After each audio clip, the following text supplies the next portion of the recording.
A very warm welcome to you. Thank you for staying tuned. This is Lunchtime Politics right here on Channels Television. I am Bukola Koka, live for you here in the headquarters in Lagos. The top stories today. Trade Union Congress pickets Finance Ministry over unpaid allowances and entitlements of its members.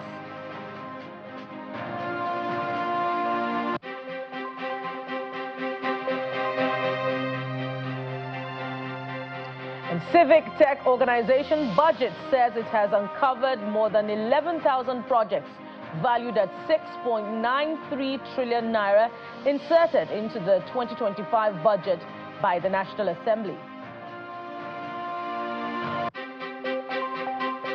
And the 2025, the presidential candidate of the Labour Party in the 2023 election, I beg your pardon, Mr. Peter Obi, denies involvement in coalition talks, says the only coalition he is in is the one against hunger, poverty, and other socio-economic challenges.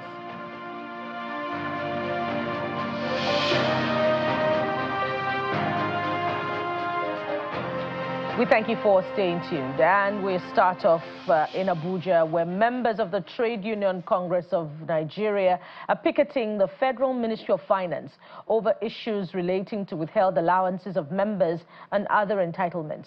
The protesting workers, who were dressed in red T-shirts, locked the gate of the ministry, depriving vehicles from going in or out of the premises. The protesters are mainly TUC members from the Nigeria Nuclear Regulatory Authority, accusing the Ministry of Finance of withholding their internally generated revenue from a development that they say has made it difficult to carry out their day-to-day operations and even pay allowances and other entitlements. No official of the ministry is on ground currently to address the protesters.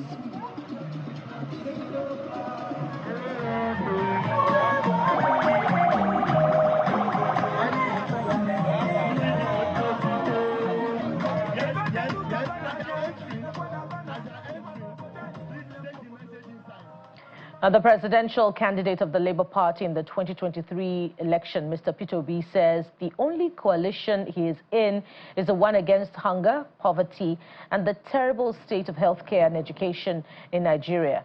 Mr. Obi, who visited the Bishop of the Anglican Diocese of Kubwa in Abuja, emphasized that he is not desperate for any position, and those saying he has an agreement to deputize anyone in the 2027 presidential election are playing politics of selfish ambition detrimental to the growth of the country.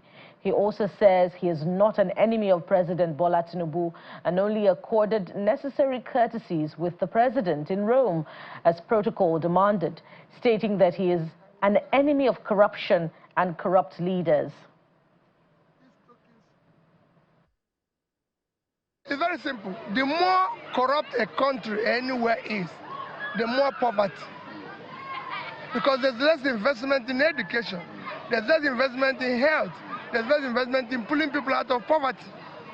And that is why we must tackle it, so we can use the resources in critical areas. What they need is government support, and they should be supported, because we have universal basic education. This is basic education. We need to come around and support them. And that's what I'm doing, going around schools, going around hospitals, because these are critical areas of development, education, health, and pulling your people out of poverty. I and the president is not fighting. Okay. I'm not fighting anybody. Yes. My fight is against bad governance, against hunger, against poverty, against out-of-school children, against people not having health services. This country have less than 10% insurance care, health insurance. Should be 100%. These teachers teaching here should be paid by government, because it's universal basic education. The law says here that our children should go to school free. So what my Lord is doing is helping government. Government should help him. I'm in coalition against hunger. in coalition against poverty, in coalition against good health. Politics for me is not about position. It is about doing the right thing. In this country, we talk about politics and abandon what we should be talking about. What we should be talking about is how are we going to educate these children. And to other stories now. Civic tech organization BudgIT says it has uncovered 11,122 project insertions worth 6.93 trillion naira introduced by the National Assembly into the 2025 budget. In its 2025 budget tracking report tagged National Assembly insertions in the 2025 budget, the organization says its analysis reveals that 238 projects valued at over 5 billion naira each, with a cumulative value of 2.29 trillion naira, were inserted without much effort at justifying them. In the report signed by the organization's senior communications associate Nancy Odimegu, BudgIT notes with shock that 39% of all insertions, being 4,371 projects worth 1.72 trillion naira, were forced into the Ministry of Agriculture's budget, inflating its capital from 242.5 billion naira to 1.95 trillion naira, while the Ministries of Science and Technology and Budget and Economic Planning saw bloated alterations of 994.8 billion naira and 1.1 trillion naira respectively from insertions alone. BudgIT identifies some of the anomalies to include 1,477 street lights worth 393.29 billion naira, 538 boreholes totaling 14.53 billion naira, and 6.7 billion naira earmarked for empowerment of traditional rulers. BudgIT is therefore calling on President Bola Tinubu to reform the budgeting process and on the Attorney General of the Federation to seek constitutional interpretation of the powers of appropriation of Nigeria's National Assembly.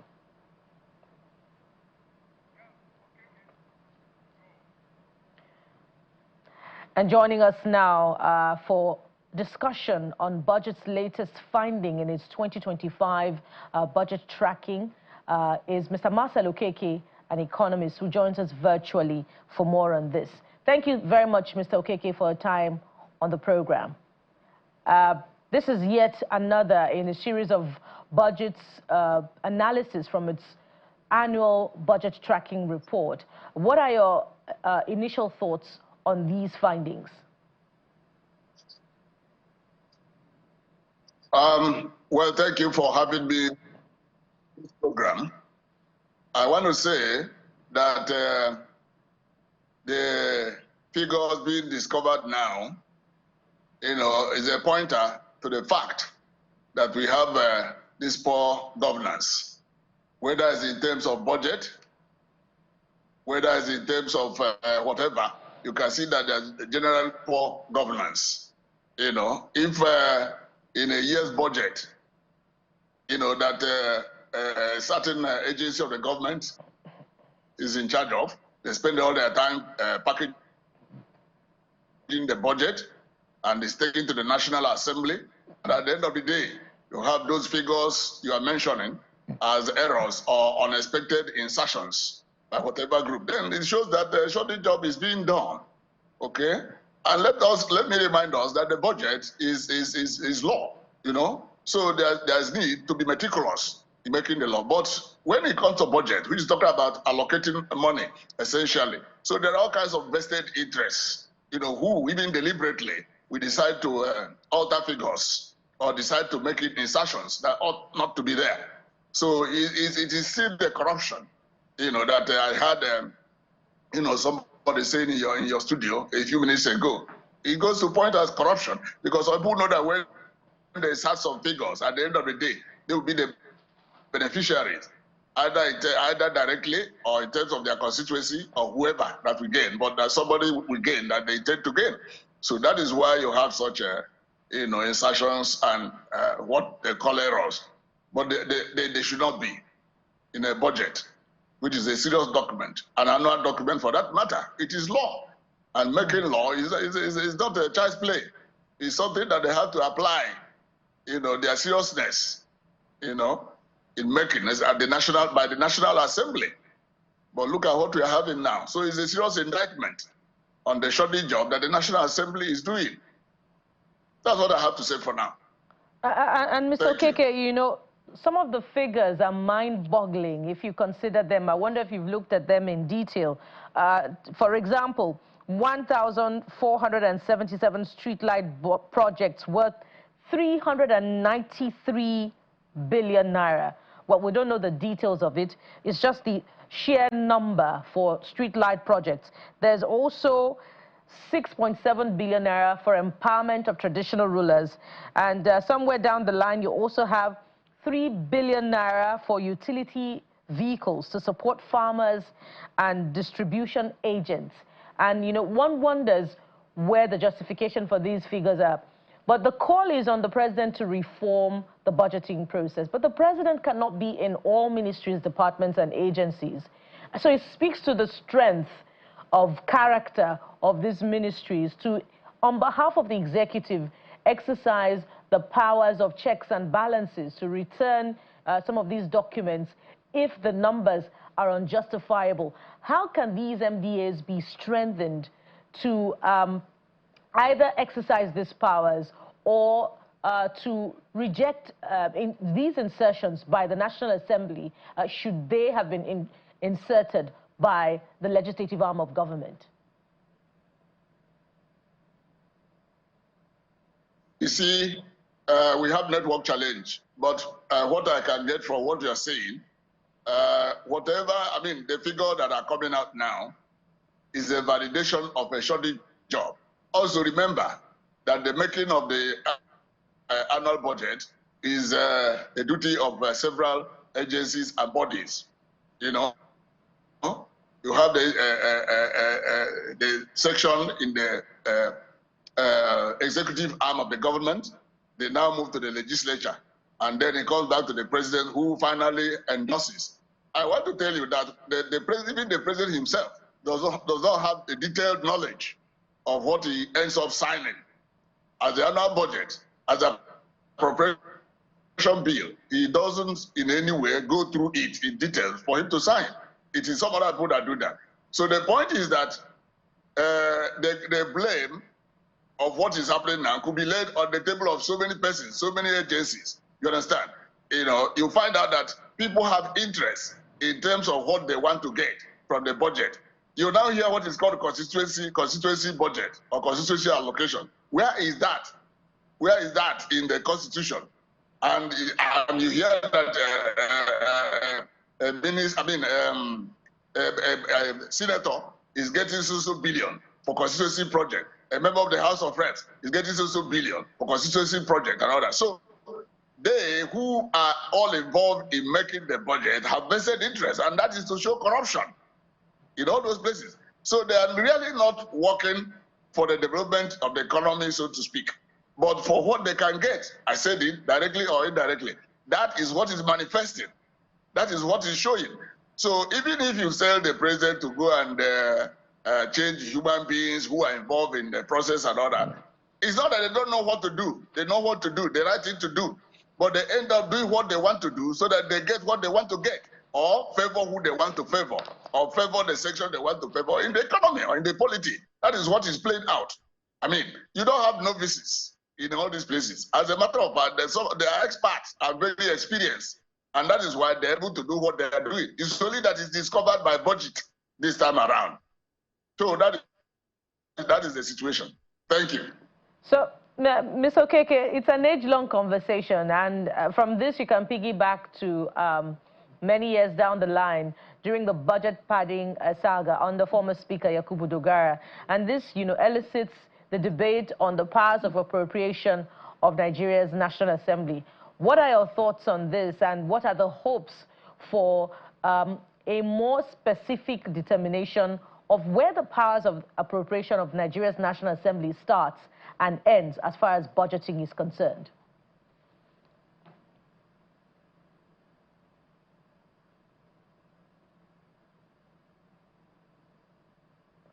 Mr. Okeke, did you get my question? Well, I have a bit idea of what you are saying. We have network challenge. The point is that what is going on is a constitutional issue, whether the budget should be a property of the executive. So whatever the executive submits to the National Assembly, is approved and given back to the president to sign. But no, it's been, I think it's been challenged in the highest court of the land, and the verdict was delivered that the members of the National Assembly have the right to alter figures, you understand, contained in what the president has presents to them. And so, in altering those figures, certainly, as politicians, Nigerian capital,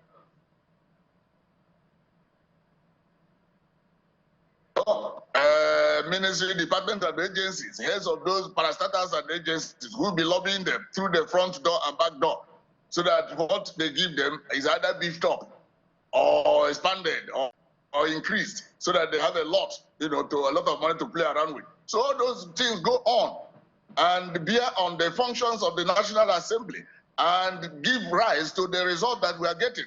It's only, like I said, it's discovered this time. Who said we didn't have this kind of situation in last year's budget? Who said we didn't have it 2 years ago? And so on and so forth. It's only that BudgIT, bothered this time to do this research in a very detailed manner to come up with what it has come up with. It does not even say that by next year it will not happen. Maybe this discovery now will make the people who are involved in doing this kind of thing to even adopt some other approaches, some other methods, to keep doing what they are doing, because they know what is moving them. It's vested interest, it's corruption that's playing out. So how do you tackle it? Are you going to sack members of the Committee of the National Assembly who are involved in budgeting? Are you going to sack all the members of the National Assembly? A fine place to anchor, Mr. Okeke. Are you going to dismantle the budget office of the government, and so on and so forth? So those things are in place. And as far as they are in place, these are the kind of things we should be getting. So it's a question of that this one is discovered. A fine place to anchor that it's a recurring decimal and there needs to be an intervention. We've been talking with Mr. Marcel Okeke, economist, who has weighed in on BudgIT's latest 2025 appropriation tracking report. Welcome back. More politics now. The coalition of 2025 chairmanship aspirants in Ikosi-Sherry Local Council Development Area have rejected what they describe as the third-term bid of Bolanle Samiat Bada, who was declared winner at the recently held APC local government primary election. Addressing a press conference in Lagos, the aspirants call on party leadership at the state and federal level to intervene on the matter before it degenerates into a chaotic situation. They also demand that Bolanle Samiat Bada should withdraw from the race, as she has been in office as vice chairman and chairman for a combined 11 years period, which does not respect the rotation principle that has sustained peace and equity in the local government.